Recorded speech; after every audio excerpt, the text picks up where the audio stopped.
Bonjour à vous, j'espère que vous allez bien. Le déconfinement est là, soyez heureux et profitez des beaux rayons de soleil. Comme vous voyez, je suis en pleine nature, entourée d'une plante qui pousse et fleurit du printemps à l'automne. Une plante rebelle qui pousse partout, dans les champs, dans les jardins, au bord des routes, au bord des rivières, vraiment partout. Vous avez deviné, j'imagine. C'est l'ortie piquante. Regardez, je suis entourée d'ortie piquante. C'est une plante connue par nous tous, mais rarement aimée, à cause de ses brûlures. Et pourtant, étant petite, je voyais mon père en manger les feuilles. Je vais vous montrer si vous souhaitez tester. Alors, choisissez une belle feuille fraîche. Comme vous constatez, les urticants sont installés sur le côté extérieur de la feuille. Donc, je vais plier la feuille vers le côté extérieur, la replier et la replier. Et hop! À l'époque, je ne comprenais pas, mais en lisant des revues, des magazines spécifiques des bienfaits des plantes, je lui donne raison. C'est une mine d'or. C'est un trésor vertueux de nos anciens. L'ortie piquante cache en ses feuilles, en ses graines, en ses tiges et en ses racines aussi des vertus exceptionnelles. C'est pour cela que les herboristes l'ont utilisé depuis la nuit du temps.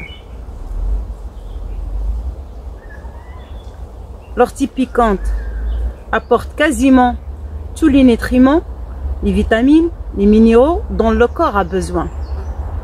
Elle est très riche en provitamine A, vitamine du groupe B, surtout B9, la vitamine C et la vitamine E. L'ortie piquante a une forte concentration en fer, en magnésium, en calcium, en potassium, en zinc et en silice. Ces feuilles fraîches sont l'un des végétaux les plus riches en protéines complètes et en acides aminés.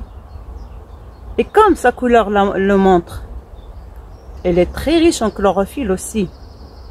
Sa forte teneur en antioxydants booste les défenses immunitaires. L'ortie piquante est aussi un allié détox, reminéralisante, anti-inflammatoire et pas que.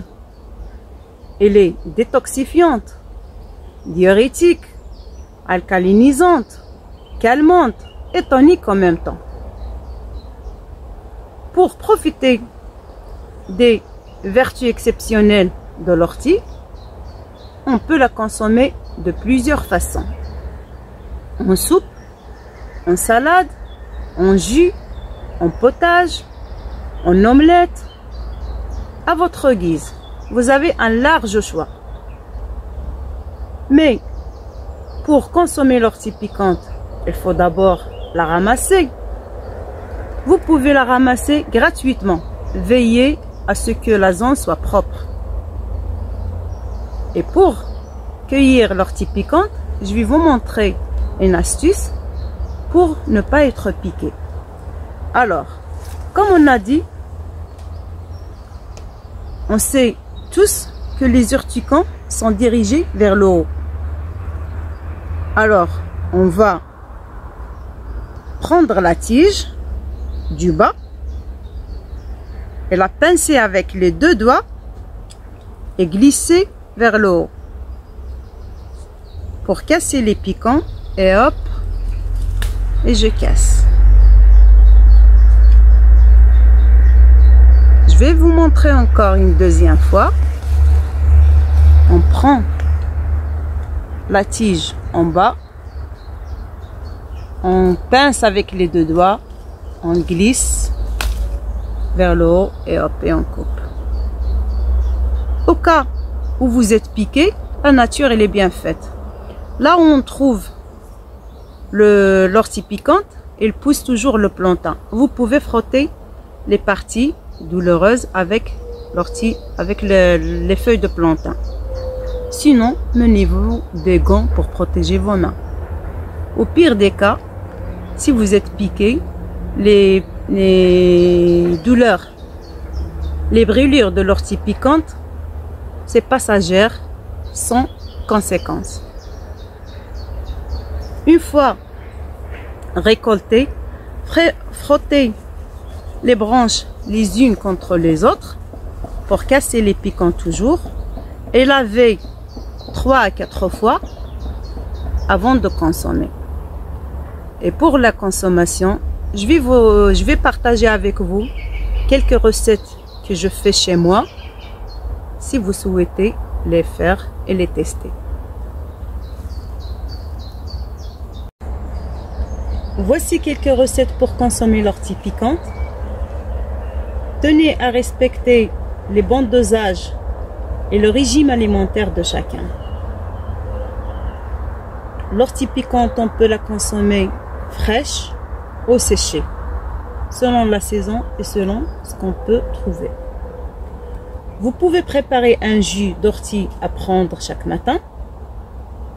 Mettez dans un mixeur une poignée de feuilles d'ortie fraîches avec un verre d'eau et quelques feuilles de menthe. Filtrez bien avant de boire. Vous pouvez rajouter une demi-pomme pour plus de douceur. Vous pouvez préparer une soupe d'ortie et boire un petit bol avant les repas. Pour cela, dans une casserole, mettez 2 poignées de feuilles d'ortie fraîches avec un demi-litre d'eau. Couvrez et laissez bouillir pendant 10 minutes.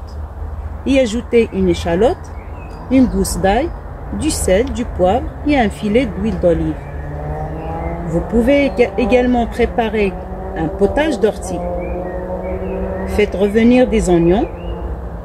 Coupez en petits dés la pomme de terre et tout autre légume que vous appréciez. Ajoutez une grande cuillère de feuilles d'ortie séchées, un quart de verre d'eau, salé, poivré, comme d'habitude. Laissez cuire 15 minutes à ébullition. Ajoutez un filet d'huile d'olive et bonne dégustation. Pour un petit déjeuner copieux, vous pouvez préparer une omelette aux orties. Dans une poêle, mettez des feuilles d'ortie fraîches avec une noisette d'huile de coco et laissez fondre pendant 10 minutes. Fouettez vos œufs avec le sel et le poivre et mélangez le tout. Vous pouvez également ajouter les jeunes pousses d'ortie à votre assiette de salade. Avec l'ortie, on peut également faire beaucoup de choses. Une lotion pour les cheveux. Mixez les feuilles fraîches d'ortie avec un verre d'eau chaude. Laissez infuser 10 minutes. Filtrez et mélangez. Frictionnez votre cuir chevelu 2 fois par semaine. Vous pouvez aussi faire un cataplasme en mixant les feuilles fraîches d'ortie avec un quart de verre d'eau chaude, puis mettez dans un pansement et posez sur la partie douloureuse. Aussi, avec l'ortie, vous pouvez suivre une cure d'hyperative en prenant régulièrement 3 tasses par jour de tisane d'ortie pendant 3 semaines. La tisane peut se préparer soit avec l'ortie séchée ou avec les feuilles fraîches, en infusant 10 minutes dans de l'eau chaude. Notre vidéo arrive à sa fin. Merci de m'avoir suivi. N'oubliez pas de vous abonner à notre chaîne pour recevoir les nouveautés de Métis Chamba. Merci.